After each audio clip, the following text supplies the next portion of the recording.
Hello world of the internet, my name is Simon Miller, welcome to my YouTube channel, subscribe, I got that out there straight away, and it's the continuation of my 10 Things series, where I try and give you some crazy information about me that hopefully will make you go, oh my gosh, I can't believe it, this has changed the foundations of my life. Please do go watch the other videos. What have we done? We've done 10 things I absolutely love, 10 things I absolutely hate, 10 things you didn't know about me, 10 things I absolutely can't stand, something like that. They'll all be up there.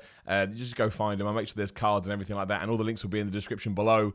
And yeah, come follow me on Twitter and Instagram at Simon316. Again, hit that subscribe button. I appreciate. Like the video, share it. Why not? Show it to a friend and go, look at this bald idiot. What an absolute asshole. And if you do want to support me otherwise, it's patreon.com/Simon316. Link in the bio. I get how YouTube works. You just want to get into it. Roll on with number 10 of 10 things. No, what is it called? 10 times? I almost died. You could have redone this list and called it 10 times Miller was a giant idiot. We'll start with the car crash, which again we have covered on the YouTube channel before, but I've got pictures for this one. I don't have pictures for the other one, so it goes to show I ain't just making this stuff up. It's damn real. But yes, it was around about 5 years ago now, just over 5 years. It was February 2014. And I was involved in a major car crash. At the time, I didn't realize, but as you can see from the car, it was really, really bad. And basically what was happening is I was driving down an A road, completely pitch black. I was only going about 50 miles an hour, and it was a 60 miles an hour road. And it was kind of crazy because there I was driving along, you know, probably having a sing-song and who knows what else. And, you know, it was like you have the momentum of what a car drive is, and then all of a sudden like that, in my head, it wasn't like this, of course, but there's white lights and there's flashes and then there's a massive impact and my car is in a ditch, I guess you want to call it, or a verge. And basically what had happened is, I'll talk about it in a minute, but whatever the obstacle was, I'd hit it, the car had gone up and it had fallen down that way again into this ditch-like thing that was off to the left of the road. And basically, somebody had broken down on the side of the road, but they'd parked their car like half on the road and half on the road, but they didn't have their hazard lights on, they didn't have any of the triangles. There was no way to see them because it was an A road. You know, I'm sure I did notice the car, but it was only with my own lights, so it was too late to do anything. And it was genuinely terrifying. You know, my airbag came out. That sucks. If you've ever hit that, that smacks you around. And my body went into a state of panic. I was on the way to meet a friend to go to the cinema. And I don't know why, but I've known him for so long, I thought he's going to worry. So I desperately tried to find my phone to let him know. Because, you know, my phone was in a bag or in my coat or whatever. So I was looking around trying to find this phone because I had to text him. By this point, I'd gotten out of the car. And I was talking to this woman, but I kept going on about, I gotta tell my mate. I think it was a woman, actually. It may have been a man. I can't remember. The police came, you know, ambulances were there. It was a whole big deal. It made the local paper whenever it was. I'm not saying that I had PTSD or anything from it, but you know, every time I closed my eyes for a good 6 months, I remembered, you know, I had these flashes of the car crash and what could have happened, right? Because thankfully the person wasn't in the car. What if they had been? I had no control over this. It was not my fault in any sense of the word. But it was kind of crazy, and I absolutely could have died. The most embarrassing bit was when the police were looking through my car. They had to check my mobile phone to make sure I hadn't been on it, which I hadn't. Don't do that, by the way. Don't drive and use your phone. It's not worth it in any level. But the thing that they said, Simon, why is there a bunch of chicken? You know, why is there chicken all around your car? And it's because I had an open pack of chicken on my passenger seat, and obviously on impact, it had gone everywhere. So if anybody ever tells you that Simon Miller isn't a parody of himself, he absolutely is. Always keep your protein intake high. Number 9 also ties into a car, but actually happened years before this one. I don't have any pictures of this because it was before the smartphone was released. That's how old I am. But I was year 9. Was that 13 years old? I think I was 30, we'll say 13. I was 13, 14, maybe even 12 years old. And it was my last day at school because my parents had decided they wanted to move me to a different school. I did go to a bit of a crazy school, but I'll save that for another video. Probably could have put it in here, actually. Maybe I'll change one of the entries as we go. We will see. But yeah, so my mum would come to pick me up, but I said, nah, mum, I want to walk home with my friends. It's the last time I may be able to see them. You're very hyperbolic when you're a kid. So I started walking home with them. It was rainy and it was windy, and my mum was a bit like, this is stupid. Like, you're going to get home and you're going to be all wet. And I was crossing over a green man. It was around Christmas time, if I'm right. And I was crossing over at a green man, and from nowhere, I was on the floor. This is all I remember. I only have vague recollections of it now. And then I was on the side of the road and people were talking to me, asking me if I was okay. I didn't have any shoes on.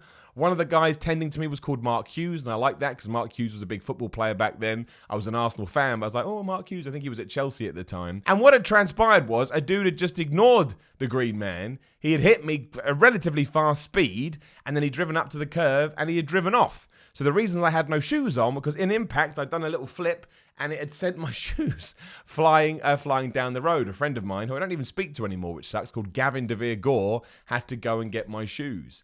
But because you're a kid, right? Everyone goes, "Are you all right? You all right?" Go, yeah, I'm okay. I wasn't okay, but everybody assumed I was okay. Maybe they shouldn't have done this, given I was nothing but a dumb kid. So I then walked home. It was only around about 2 more minutes. I was that close.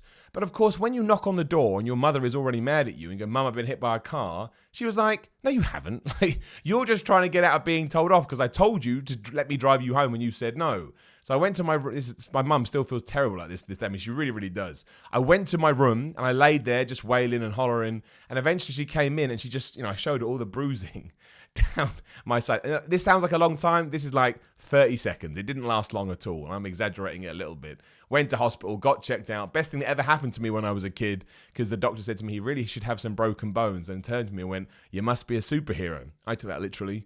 I was like, I am a superhero. Don't know why you said that like that, doc. Like you're being a facetious asshole. I clearly am a superhero. And number 8 ties into a car crash too. And this only happened around about 2 months ago. But it was only really now when I started to make this video, I was like, sugar man, that was far more dangerous than I realized. So I was driving around some roads up here, and there is a bit of a crazy road where you have, it's going to be really hard to explain, but you're coming up, we'll call it a vertical road like this, and there's some traffic lights here, but there's also some keep clear signs here, because you have a road coming from the left about there, and you have a road, so it's like that. It's not, that's a better way to do it. It's not a straight road. It's not a straight road. So if you want to get to that point, you've got to go diagonal. But if you're queuing in the queue for the traffic lights, you're kind of in between, but these keep clear signs, as long as you don't go on them, people always do because that's the human race for you, you'll be fine. However, the other month, like I say, I was about to drive, it just turned green, so I hit the accelerator and a crazy car, flew across. It's a 30-mile-an-hour zone. No word of a lie, he must have been going 50 miles an hour. It was crazy. Not only that, because he was coming from my right, I'll try and do it like this because it makes more sense. It'd be that way. He was on the wrong side of the road anyway, on the road he was coming up, and he zoomed diagonally across to get to this road here, and he clipped my car. Now, all he did was take the VW sign off the, you have the little, the logo. He clipped that off. The worst bit was he pulled his car over and he got out and he was like, "Oh, don't worry about it, mate, yada, yada, yada." I'm a pretty calm dude, right? But when I realized that A, you've, nicked my car, and B, you're now trying to pretend that it wasn't your fault, I don't get angry, but I don't want to sound like this. It's like an asshole. I don't mean like that, but I'll take charge. I'll be like, So I started saying, "Look, dude, no, man. You're driving way over the speed limit. 2, I only moved only 5 centimeters. You had junction lines there as well, of course. You just flew across them. Thankfully, I turned around, and there was just an army of people in cars who were marching towards him to tell him what a dick he was for doing that. So I just stood back and went, it was like a mum. I was like, "I'm going to let the mum tell you off." No one tells off better than a mum. And she was going, "You're the fucking reason people get killed in cars." I was like, "Yeah, you tell her, mum." I didn't say that because then she would have been like, "Do you think I'm your mum?" And I'd be like, "No." Right, let's move away from cars. We're done with that. Number 7 is when I had shoulder surgery. Kind of ties in. Oh, you're going to roll your eyes going, "Miller, you and your shoulders." Yeah, I know. But back in 2008, I did injure myself in the gym. I was doing behind shoulder presses. Don't ever do behind the shoulders. It's not worth it. It crunched. I tore my rotator cuff. It was my subscapularis. Most people tear their supraspinatus. I tabbed my subscapularis. And they had to do keyhole surgery on it. Just tied it up. It wasn't bad. There was some scar tissue in there and whatnot. The death part comes into it. It was done under general anesthetic, which I hate. Just scares the crap out of me. I don't know why. We should do a scare one. 10 things that scare me. That will go in there. And when I woke up, the nurse, I laughed for ages. Apparently this is just a common side effect of that. But when I woke up, the nurse, they were joking and they were laughing because they were laughing how I was laughing too. But she also said at one point, "We were a little bit worried about you." And I was like, "Why?" He goes, "Well, you didn't wake up when you were supposed to wake up." Apparently there was a good sort of 10, 20-minute period where there was the conversation of, do we have to call next of kin to ask if we can do something because we can't get this guy out of his deep sleep? And you could see in the person's face that they were a little bit like, So that one always freaked me out. I've had general anesthetic since then, and luckily it hasn't happened twice. But still, when you hear about that, you almost didn't wake up, you're like, I definitely always want to wake up. Which also ties into number 6. You see, there's a theme here about certain things in life that try and kill me. I was in hospital for, I can't even remember what it was now. It was nothing major. It was like, I had super flu, or this years ago. I had super flu, and they thought, we better keep you in overnight just in case it gets worse. And then it turns out, oh no, you just got a really bad strand of the flu. You should just go home and rest, whatever it was. But again, I couldn't sleep because, well, actually, it was one of those things. The wards, they didn't have enough space. As you know, if you live in England, the NHS is under a lot of strain. So they put me in a ward. They had a guy that was just moaning all night long. And I said to one of the nurses, why is he moaning? And she went, he's done so much cocaine, he's basically exploded his brain. And you lay there and you hear that and you think, I would rather be anywhere but here. I'd rather be playing Dark Souls right now. Anyway, I said to the nurse, look, I really, really can't sleep. And the doctor says it's imperative that I rest. So she went and got me one of these super duper hospital sleeping pills. I don't know what it's called. But again, when I eventually woke up, I had a doctor. Let's say this is me. I'm the microphone. I had a doctor. That's me pushing my eye into the mic. Basically that close to my face going, because they couldn't wake me up. And when I finally, apparently they're not allowed to touch you for some reason, I don't know. And then when I finally woke up again, you could see in his face, they were like, thank goodness, we didn't know what to do. So for some reason, if you switch my body down with drugs, it will not wake up, which is bizarre, because when I try and sleep normally, my body's like, nah, mate, I ain't sleeping. Let's get up and do things. They were worried. I could see it in their eyes. Thankfully, I live to fight another day. But what a loser I am. Number 6 is me being a stupid kid. A lot of these are me being stupid, but it did count. I was on I was on a golf course. I was on a driving range. I wasn't paying attention. I was crap at driving a golf ball, so I'd hit it and somehow it had gone over like the fence into somebody else's bit. I paid no attention. I just ran to get it. He took his driver. He threw it backwards, clocked me right in the jaw, and down I went. Now, would I have died from that? Potentially not. Did it hurt like hell? Yes. Was I embarrassed? Yes. If he had smashed me in the brain, would it have been worse? Yes. But as I was going through the list, that one really made me laugh. Like, what do you do? That's like saying you walk past one of those electrified, like units that you get where basically all the power of a city, and there's just signs everywhere, don't go in. You go, meh, I'm going in. Then you get electrocuted and you're like, well, how did that happen? But yeah, I got twonked in the face with a golf club, moron. I may have got the numbering wrong, I've just realised. This is number 4. Meh, if I got it wrong, it'll just confuse you. You leave a comment, it's fine. We've corrected it now.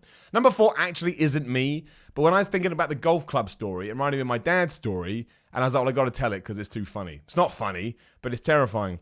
So back in the day, he was walking across his school playing fields, as you do when you're a kid, just chilling out, probably eating a sandwich, a bag of hula hoops, and all of a sudden, if only I had been there, all of a sudden, a javelin just went and flew through both of his cheeks. Because what he had done is, he hadn't paid any attention to what is going on. Javelin practice was going on at lunchtime or whatever. And the amount, this is when life kind of freaks me out a bit, because the amount of circumstances that had to come together for this to happen. My dad had to be there. He had to take that walk at that exact time. The person had to throw that javelin. And if he had been like, again, 1 centimeter, either way, maybe it would have gone into his brain. But it didn't. It pierced both of his cheeks. Obviously, you had to go to hospital and get it sorted out. But really, you just yank that out and you do a bit of work over here. But how crazy is that? It's like when people get shot and they go, oh, it missed his brain. How did it miss his brain? He was shot in the head. He did that a lot, my dad. My dad used to be on TV. We did that in another video. I'm probably getting the story wrong, but it's something like he's a sports correspondent. He was doing a bit down a ski hill, wearing those old wooden skis that kind of really hug your feet. And nobody had told him how to stop. So he did his bit, skiing down a little bit, going, I'm Graham Miller, rah, rah, rah. And then he tried to throw himself on the floor, thinking that's the best way to stop. Broke his ankle. Does that not just sum me up as a human? I know that's not me, but I feel like that's a good motto for my own life. Number 3, I don't think my parents know this to this day, but number 3, I used to go to Cubs, right? I'm trying to think what the equivalent of America is. I don't know if you have Cubs, but it's just like a group, at the time it was a group for boys where you learn about, stuff like camping skills and how to tie a rope. And, you wear a woggle, which is the strangest thing ever. It's like a tie that's not a tie with a bit of plastic over it, because apparently a kid can't wear a tie. That eventually becomes scouts, and lots of people go into the Army, Navy using the skills that they've got from there. But it's more of a social thing for boys, and there was brownies, which is for girls. I think they've all pushed them together now, which they should do. But yeah, how do you build a fire and survive in the wild? Kill a bear. But we used to go swimming. I won't name the place, but there was a local stately home, we'll call it, near my cub hut, and they used to let us swim in their lake or whatever it was. And that's where you learn other skills like canoeing. You have to, there's 2 stories here. Who's ever been, is it called capsizing in a canoe? What they do is they put you in a canoe and they tip you over so your head is under the water and they go, Get out. What do you mean get out? Because the whole point is you're supposed to use your momentum and your oar to try and, 180 the canoe back so you're the right way up. But that is a pretty intense lesson because 1, you're terrified. 2, what if you don't achieve it? What if... Oh, he died. We didn't teach him capsizing. Take his badge away. Take my badge away? You can go buy me a coffin. But anyway, as it turned out, we used to swim in there. They taught us diving and stuff as well. As it turned out, that is where all the sewage from the local town used to get plunged into. So where we were jumping in was basically sewage water. I clearly swallowed loads of that. You can't go swimming without swallowing a bit. Who knows what that did to my insides? You've heard weirder stories like that now on websites and in the age of the internet. It would not happen today. One parent would find out about it and that place would have been shut down. Number 2 is back to me being a moron. As a kid, keep it nice and quick. Used to play football with a bunch of mates when I was young. Every night as well. Every night we played. And we used to play on this park. But the problem was, where we used to set up the goal, there was a fence, and over the fence was a bowling green. But of course, every now and then you do a shot, you put it too far, and would go on the bowling green. You had to go get it quick because I used to get really mad about that. But the fence around it was one of those fences, it's green. They're always green for some reason, but they have spikes on it like that. I had jumped over that fence 1,000 times. I was like, I can do it again. You already see where this is going. I've still got a scar. If I wasn't so body conscious, I'd show it to you.